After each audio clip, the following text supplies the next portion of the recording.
Welcome. In this video, we look at section 6.5, Recursion Revisited. We talk about recursive thinking, repeats until success, and winning by 2. I really like the idea of recursion and recursive thinking.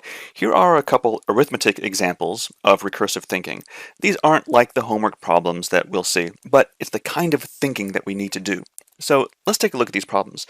These look like tough problems. I'm adding together infinitely many things, or in the first example, I'm taking infinitely many nested square roots. How in the world do you solve a problem like this? There's a really nice, clever solution for figuring out their values. Let's take a look at the first one.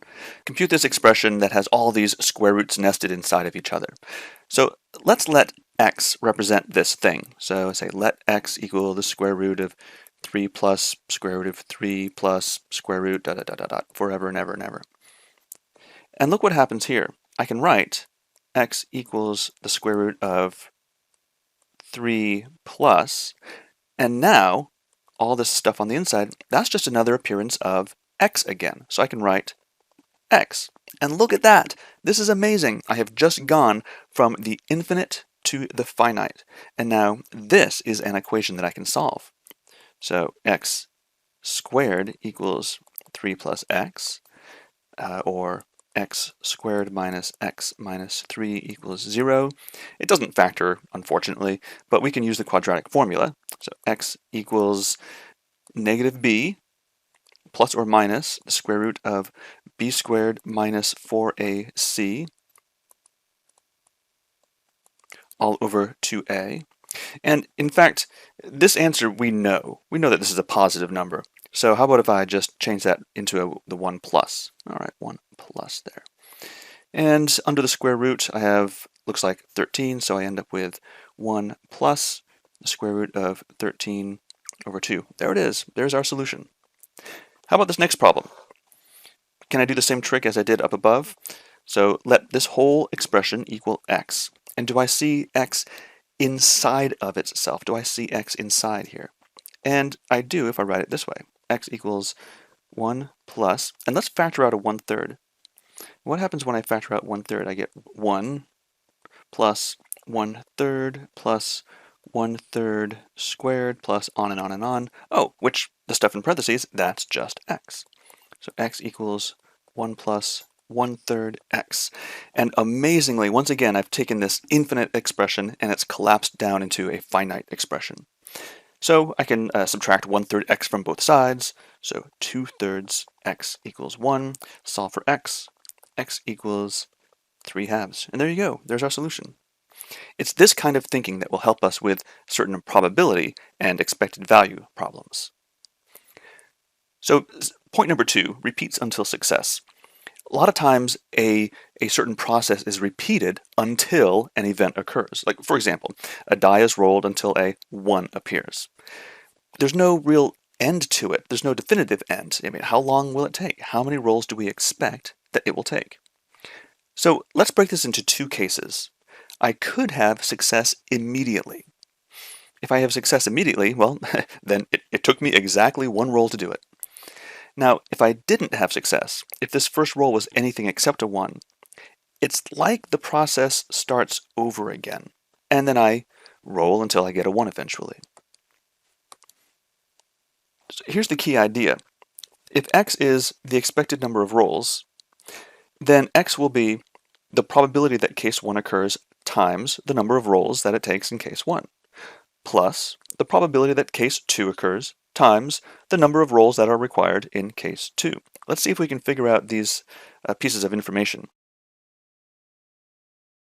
First of all, the probabilities are pretty straightforward.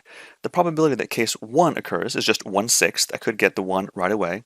The probability that case 2 occurs is 5/6. Basically not case 1. So I know probability of case 1, 1/6. Probability of case 2, that's 5/6. I also know the number of rolls in case 1. That took me exactly 1 roll. But here's the real question now. The number of rolls in case 2. How many rolls will it take? So watch this. Once I roll a not 1, the process starts over. And so for the remaining process now, I expect it will take me x rolls to get a 1. That's how x is defined. X is the expected number of rolls before I get a 1. However, I don't actually start there. I really started with that bad roll at the beginning. So in case 2, the number of rolls it'll take is 1 plus x. And that's the real kernel of the clever idea. That I can now figure out this is 1 plus x, and so my equation becomes x equals 1/6 times 1 plus 5/6 times 1 plus x. There's a 1/6 probability that the game will be over after 1 roll, and there's a 5/6 probability that the game will last 1 plus x rolls. Now, when we actually figure this out, let's do that. What will happen? So x equals 1/6 plus, I'll distribute the 5/6, 5/6 plus 5/6 x. So x equals 1 plus 5/6 x. Subtract 5/6 x from both sides. And so x equals 6. There we go, and there's the solution to our problem. We expect it to take about 6 rolls until a 1 appears. So on average, it'll take about 6 rolls. Here's one for you to try. 2 dice are rolled until they show a sum of 10. How many rolls do you expect that this will take? Pause the video, give it a try. It's pretty similar to the problem we just did. See how you can do, and then start the video again to check your work. All right, let's take a look. The probability of getting a sum of 10 is 1/12. We can either roll a 4 and a 6, or a 5 and a 5, or a 6 and a 4. So 3 out of 36, or 1/12. So x in this case is, like before, our expected number of rolls. Well, there's a 1/12 chance that the game will be over after 1 roll. So 1/12 times 1. There's an 11/12 probability that the expected rolls will be 1 plus x. Because if I roll something that's not a sum of 10, the whole process starts over again. And then when I expand and simplify this, we find x equals 12. You might have noticed that in the previous problem, when the probability of success was 1/6, I expected 6 rolls. And in this problem, when the probability of success was 1/12, it took me 12 rolls. I expected 12 rolls. You might want to see if you can show that this is true in general. Here's another situation, winning by 2. Players A and B are tied in a game where the winner must win by 2 points. So maybe ping pong or tennis.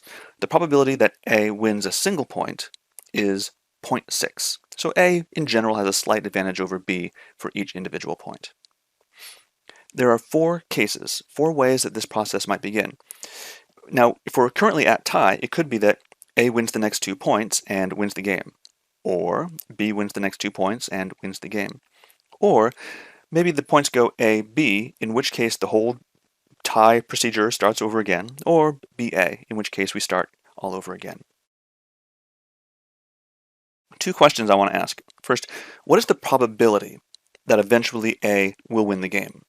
And also, what is the expected number of points until the game is done? So these are 2 interesting questions, one on probability, one on expected number of points, but our process for finding the solution is pretty similar in both ways. Okay, so how about A? What's the probability that eventually A will win the game?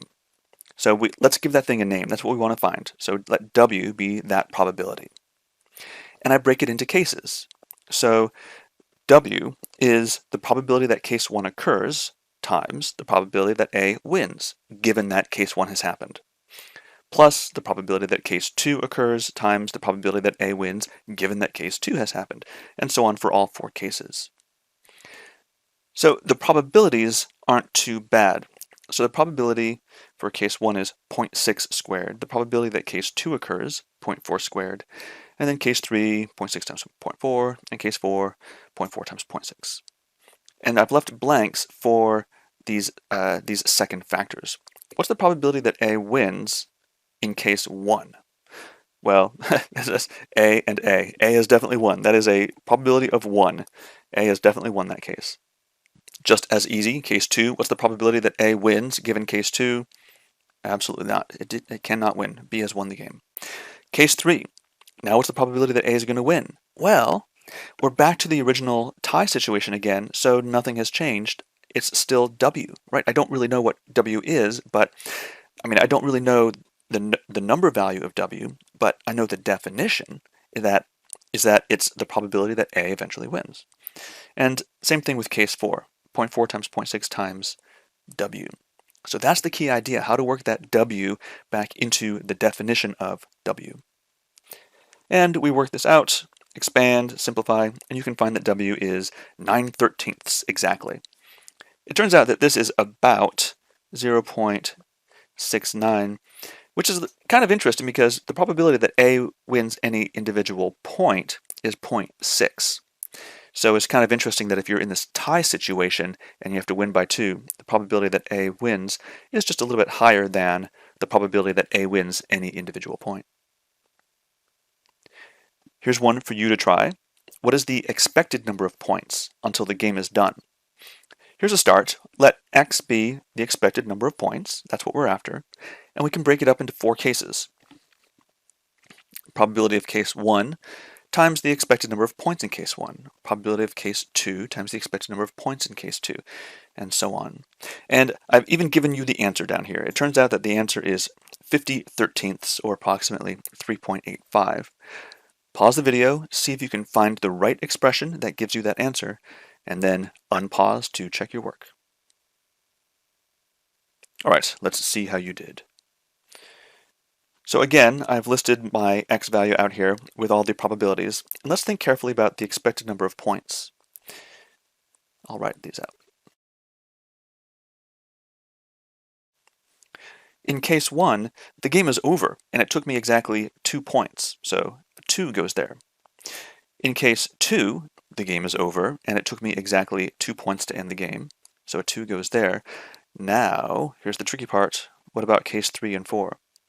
Well, it's like I'm starting over again, and so I expect it'll take X number of points after a tie for the game to be over, but I'm already 2 points into the game, so 2 plus X, and 2 plus X. There's the key idea. And we expand, and we simplify, and we can get the solution there. I have one last problem that I really like a lot. I think this is a neat little problem. Flip a coin until you get 3 heads in a row. How many flips do you expect that this will take? So take some time on this, see what you can do. I actually have 3 hints, so I'll give you a chance to pause and try, but if you would like a little hint after a while, you can see hint 1, and then pause, hint 2, then pause, hint 3, and then I'll just give you the solution. All right, give it your best try. Go to it. All right, here's hint number 1. So if you get a T, then the process starts over. It's a little bit like in the previous example, when the game is at tie, then you begin all over again. Here's hint number 2. There are 4 cases to consider. Again, kind of like the previous example, there are 4 initial cases. In this game also, there are 4 initial cases.